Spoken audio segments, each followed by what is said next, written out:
In 50 years, a cockroach has not once crossed the floor of my kitchen. Not a single one. And I have never in my life bought a can of spray. Before you decide I have simply been lucky, let me tell you where I live.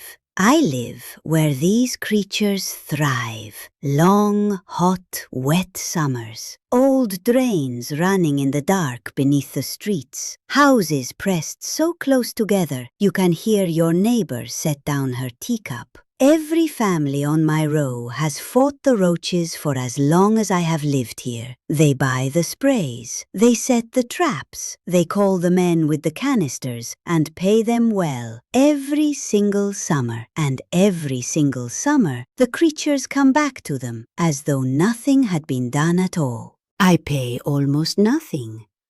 $2 in a year, perhaps, for a little white powder.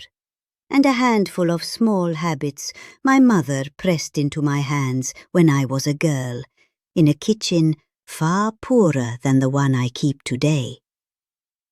And they do not come. Not into my cupboards, not across my floor, not once in 50 years. What I am going to give you today is not some clever trick I found somewhere. It is the real thing. The $2 secret that nearly every grandmother of my age in Japan still keeps quietly in her kitchen, and the gentle habits around it that turn a home into a place these creatures cannot live. None of it will cost you much. None of it will fill your own air with poison. And once you see how simple it is, I think you may feel a little angry, as I would, that no one ever told you. But stay with me all the way to the end, because the secret itself is the smallest part of this. The part that matters is the idea hidden beneath it. The reason my kitchen has stayed clean for 50 years, while the rest of the world sprays and never once wins. So, let me begin with that idea, the way my mother began with me. She told me, and I have never once forgotten it, that a woman who chases the cockroach she can see will be chasing them until the day she dies. Because for every one that walks into the light, there are 50 you will never see, waiting in the warm dark behind the wall. To kill the one is to do nothing at all. You do not, she said, have a problem of killing them. You have a problem of welcoming them. And the day I understood that, everything changed. A cockroach asks very little of you. It needs something to eat, and to a roach, the crumbs swept into the gap beneath your cupboard are a banquet. It needs something to drink, and this it needs far more than food. It can live a month with nothing to eat, but only a few days with nothing to drink. And it needs a warm, dark crack to hide in, and the smallest of gaps to come in by. That is the whole of its wanting. Give it those things, and no poison on earth will keep it from you for long. Take them away, every one of them, and it cannot stay, however hard it tries. This is the heart of how we keep a home in Japan, and it has a name. Soji. People think it means only cleaning, the wiping, the sweeping, but it means something far deeper than that. It means keeping a home so well, so quietly and so faithfully that troubles never take root in it at all. We do not fight the cockroach. We make a home in which a cockroach finds nothing to eat, nothing to drink, and nowhere to hide. And so it goes, almost gratefully, to the homes that still welcome it. Let me show you now exactly how. And let me start with that little secret my mother rolled in the palms of her hands. We call it gokiburi dango, the cockroach dumpling. The grandmothers of Japan have been rolling these by hand in their kitchens for longer than I have been alive. The one ingredient that does the quiet work is boric acid, a fine white powder you can buy at almost any pharmacy for $1 or $2, and a single small bag will serve you a year or more. Here is how my mother made them, and how I make them still. Take 2 parts of the boric acid. To it, add 1 part plain flour to hold it together, a good spoonful of sugar, and half an onion grated to a pulp. The sugar and the onion are not there to harm anything. They are there to call it. For a cockroach cannot resist that smell. It will cross a whole dark room to find it. Bind it all with a very little water, just until it comes together like a soft dough, and roll it between your palms into small balls, no bigger than a coin. Set them on a dish to dry for a day, and they are ready. The roach, drawn in by the sweetness, eats, and the powder does its slow, quiet work. But here is the thing that makes it so much wiser than any spray. The roach carries it home. Back into the hidden dark it goes, where the others wait, and there the secret spreads and reaches the 50 you could never have found with all the spraying in the world. 1 little ball, $2 of powder, and the trouble is undone at the root. Now, I must speak to you plainly here, the way a grandmother should, for I will never give you a thing without its warning. Boric acid is gentle beside the harsh poisons in a spray can, but it is still not for eating, and you must keep these little balls well away from children, and from the cat and the dog, who might take one for a treat. Set them where the roaches travel, but where small hands cannot reach. At the very back of the cupboard beneath the sink, behind the cold body of the refrigerator, in the dark behind the stove. Wash your hands when you are done, and make them fresh every 2 or 3 months when they have dried hard and lost their pull.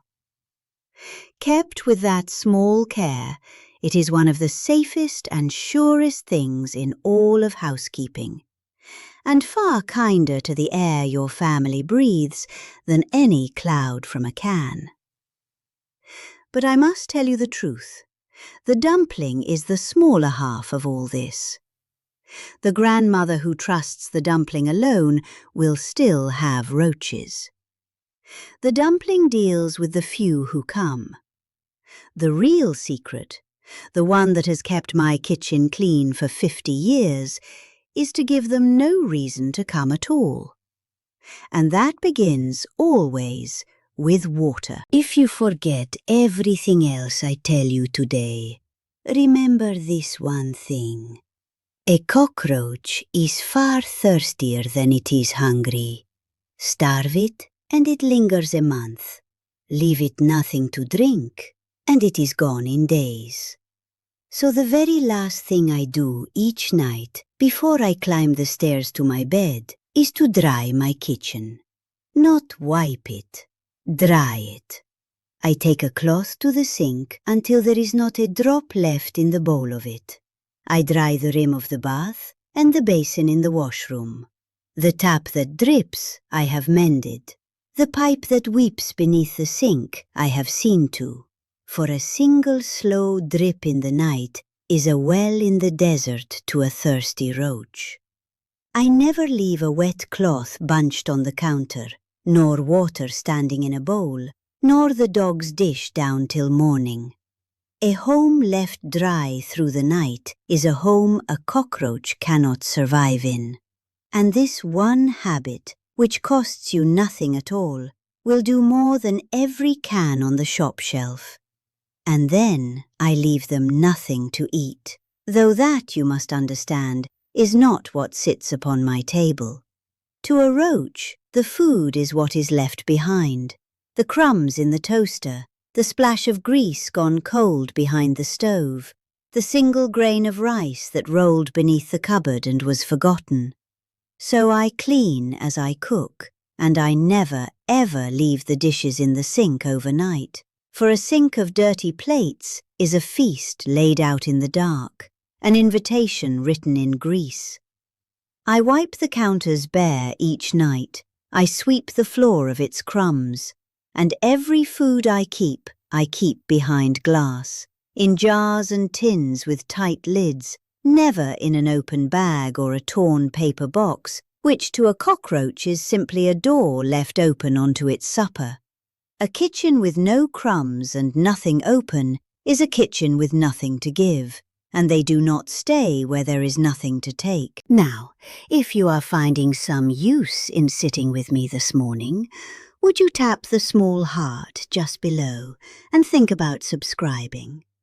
It is how these quiet talks of mine find their way to others who are weary of spraying poison in their own kitchens.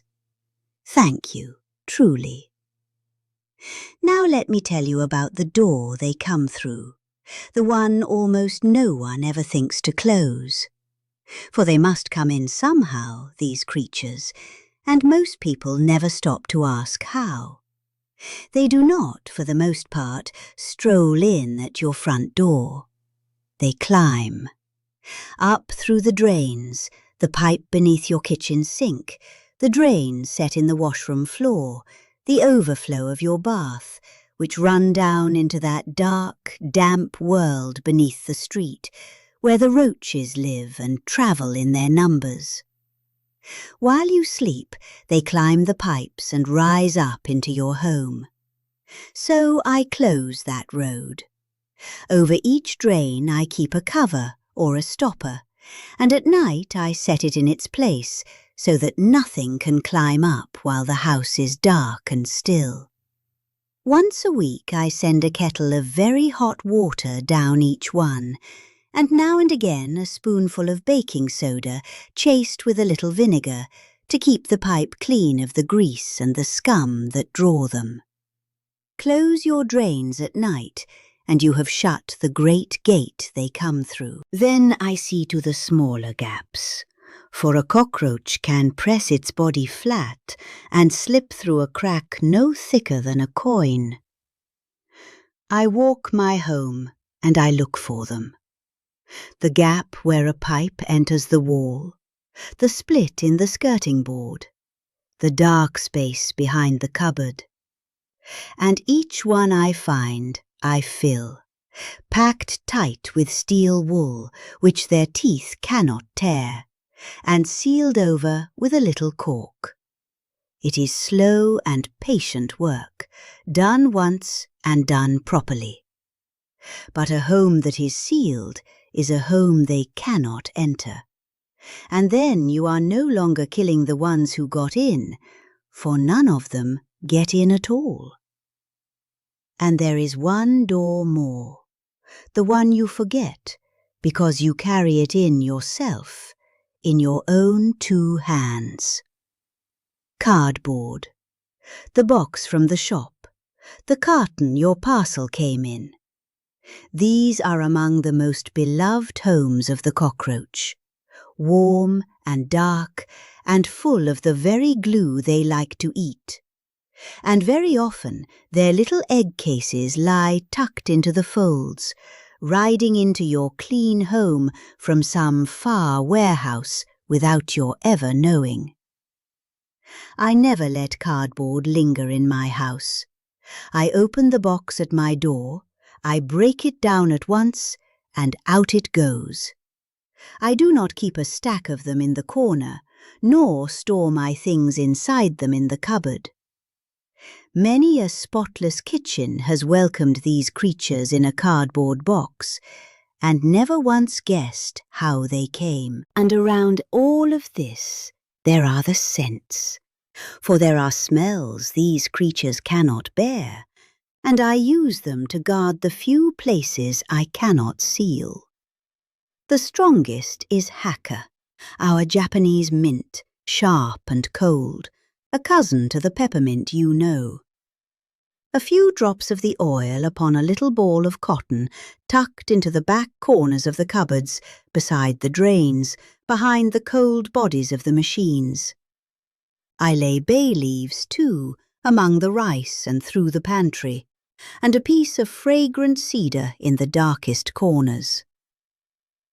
Now, I will be honest with you, for I always will be. These will not kill a roach, and I would never tell you that they would. But a cockroach finds its whole world by smell, and these scents trouble it and turn it away, and make your cupboards a place it would rather not be. They are a sweet-smelling guard at the doors you have had to leave open, and far kinder to your own nose than the reek of poison. And holding all of it together is the rhythm of Suji, the small, faithful care of every week. Once a week, I draw out the stove and the refrigerator just a little, and I clean behind them. For that warm, greasy, hidden place against the wall is the single most beloved hiding place of the cockroach in any kitchen on this earth. And almost no one ever cleans it. I wipe away the grease that gathers there in the heat of the motor. I look into the dark corners for the smallest sign, a dropping, an egg case, so that I catch the very beginning of a thing before it can ever become a trouble. None of it takes long, done a little at a time. But it means my home is never, not for a single week, a comfortable place for them to settle. Do you see now what I have truly done across these 50 years? I have not fought a war. I have quietly taken away every single thing a cockroach needs to live. The water, the food, the hiding place, and the way in. And I have set one small $2 dumpling in the dark to deal with any that still dares to try. There is no spray in my house. There is no poison in my air. No man with a canister, no bill at the summer's end. There is only a home, kept with care, in which these creatures find no welcome, and so they do not come. And I will tell you the truth of it plainly, for it is the whole heart of the matter. A can of spray kills the one roach you can see, and gives you a moment's peace. And then it is spent, and its poison settles on your counters and drifts in the very air your children breathe, and the 50 you could not see live on behind the wall, and breed, and return by the autumn.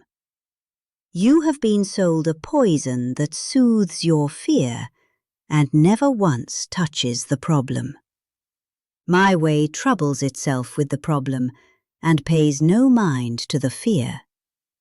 It is slower, I will not pretend otherwise. You will not be wholly rid of them in a single night. But it is lasting, and it is nearly free, and it does not ask you to fill your own kitchen with poison so that a company may sell you another can come summer. That is the deepest thing I have to give you, and the thing I most want you to keep. The West was taught to fight the cockroach, again and again and again, forever. We were taught long ago simply to give it no reason to come and no way to get in. One of these is a battle with no end. The other is a quiet habit, kept once and kept well, that wins before the battle is ever begun. So there it is, the $2 secret, and the whole gentle system around it that has kept my home clean for 50 years while the world outside my door sprays and spends and suffers them still. Do not try to do all of it at once. That is how people end by doing nothing. Begin this very week with the easiest things. Dry your sink before bed. Put your food behind glass. Close your drains for the night.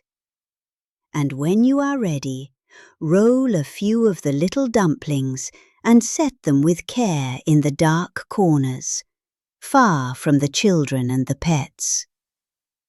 Bit by bit, you will make your home a place these creatures simply cannot live, and you will never buy a can again. If you would like to keep the whole of it close to you, the dumpling written out plainly with its exact amounts, and the full list of the habits and the order in which to begin them, I have gathered it all into a little handbook, linked just below for any who would care to have it by them. There is no need at all. Everything I have shared with you today is yours to keep freely. But it is there, should you wish for it. And I would so love to hear from you.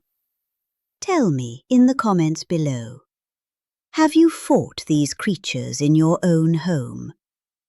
And did your own mother or your grandmother keep some old remedy of her own that she swore by? I read every one, and I treasure them. For that is how this old wisdom stays alive, passed quietly from one pair of hands into the next. If you would like to sit with me again and learn more of the quiet ways a home is kept, do subscribe and stay a while. I am always glad of the company. Until next time, take good care of your home, and it will take good care of you. This is your Japanese grandmother, Keiko, wishing you a clean and a calm and a peaceful home.